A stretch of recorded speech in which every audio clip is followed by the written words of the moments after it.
Kullu bid'atin dhalalah. Setiap hal yang bid'ah, setiap hal yang inovasi, yang ada hubungannya dengan ritual, dengan ibadah, fahuwa dhalalah, maka dia tersesat. Wa kullu dhalalatin finnar, dan setiap kesesatan muaranya di neraka.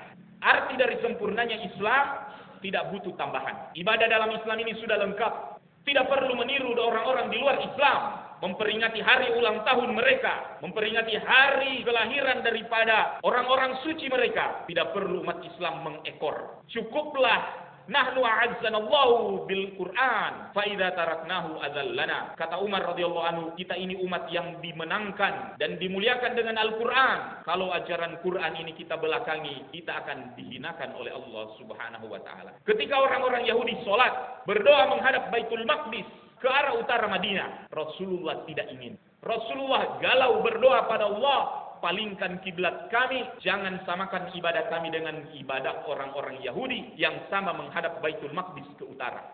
Qad nara taqalluba wajhika fis sama' falanwalliyannaka qiblatan tarda. Kami telah lihat kegalauan hatimu. Kami akan palingkan engkau kepada kiblat yang engkau kehendaki. Maka Allah palingkan dari semula menghadap utara Baitul Maqdis, Allah palingkan ke selatan menghadap Makkah. Maka jangan pernah meniru-niru ibadah yang di luar Islam. Semakin kita meniru ajaran di luar Islam dalam hal ritual dan ibadahnya, semakin tersesat kita dari jalan ini. Karena orang Quraisy sudah menawarkan kepada Rasulullah, ingin berdoa bersama, ingin beribadah bersama. Sehari engkau beribadah bersama kami, sehari pula kami ikut denganmu. Rasulullah diam.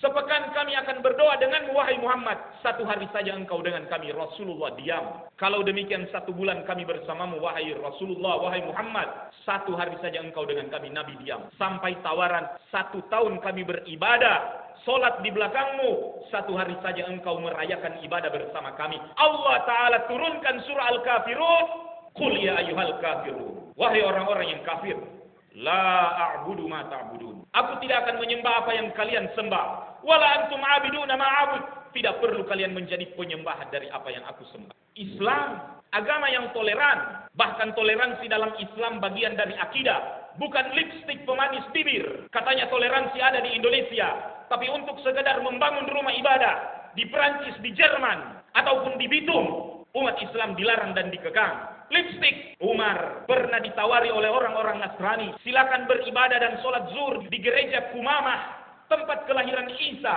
Ketika Umar memasuki Baitul Maqdis, Yerusalem, kata Umar, kalau aku sholat di dalam gerejamu, belakangan kaum muslimin pasti akan bangun masjid di dalam gerejamu, sehingga kalian tidak akan pernah selesai berurusan masalah rumah ibadah.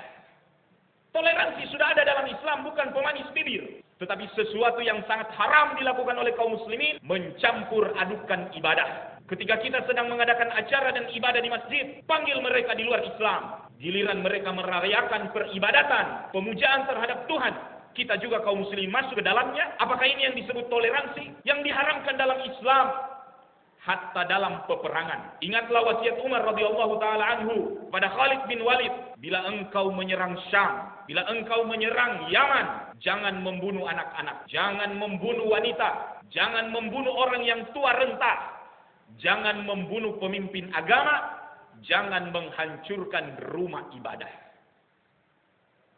Maka pembicaraan merobohkan rumah ibadah tidak ada dalam Islam. Kalaupun ada orang yang bakar rumah ibadah, dia bukan lahir dari madrasah, dia bukan talaki di kalangan ulama, dia mengambil pemikiran di luar dari Islam. Sebab kebebasan beragama termasuk ajaran dari Islam. Laisa minna man yuqatilu ahla zimma. Kata Rasulullah, bukan umatku orang yang membunuh ahlu zimmah, tetapi terlaknat, haram bila mana seorang muslim hadir dalam perayaan di luar Islam. Entah itu agama Majusi, entah itu agama Yahudi, atau bekas agama Nasrani. Sebab Syekhul Islam Ibnu Taimiyah mengatakan, puncak perayaan agama di luar Islam adalah puncak kekufuran, pemujaan berhala, pengagungan kepada selain Allah. Bila mana kita hadir di sana, laknat Allah sementara turun dan kita panjatkan doa di sana, kemana akidahmu? Inna dina indallahil Islam. Sesungguhnya agama yang diridai di sisi Allah adalah Islam.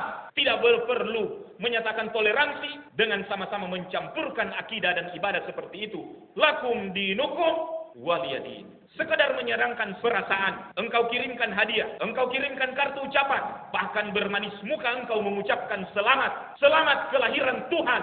Inna lillahi wa inna ilaihi rajiun. Ajaran dari mana engkau mengatakan Tuhan dilahirkan? Wahai muslim, itulah yang disebut dengan syirik. Inna syirka la zulmun azim. Sesungguhnya syirik itu adalah dosa yang besar. Dan apa arti dari syirik? Engkau menyatakan Tuhan sama dengan manusia.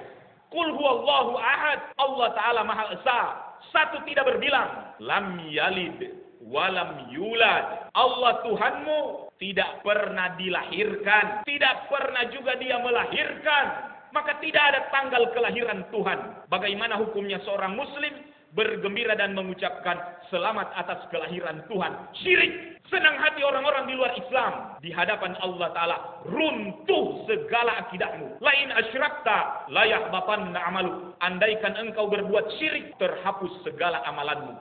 Bawa saja gelar hajimu, cari saja masjid dan solatmu, di mana lagi puasa dan sedekahmu. Lain asyrakta la yahbatanna amalu. Kalau engkau berbuat syirik, terhapus segala amalanmu. Kembali nol. Sudah capek-capek beribadah, kembali nol. Kalau ada orang mencuri sandal sesudah sholat Jumat ini, maka sandal yang dia curi akan ditimbang dengan seberat mana sholat Jumat yang dia laksanakan siang ini. Artinya sholatnya masih ada, pahalanya masih ada, tapi kejahatannya akan ditimbang. فَمَنْ يَعْمَلْ مِثْقَالَ ذَرَّةٍ خَيْرًا يَرَهُ وَمَنْ يَعْمَلْ مِثْقَالَ ذَرَّةٍ شَرًّا يَرَهُ. Sekecil apapun kebaikan dan keburukan akan diperlihatkan oleh Allah. Tapi kalau kita sudah durhaka kepada Allah, bersyirikat kepada Allah, menduakan Allah, bukan hanya mengantar sesajen dan tunduk ruku di atas pepohonan yang besar, itu namanya syirik. Tapi mengatakan Allah sama dengan makhluk, itu juga syirik. Maka bagaimana hukumnya dengan mengatakan Allah melahirkan dan dilahirkan? Inna lillahi wa inna ilaihi rajiun. Taatilah para ulama.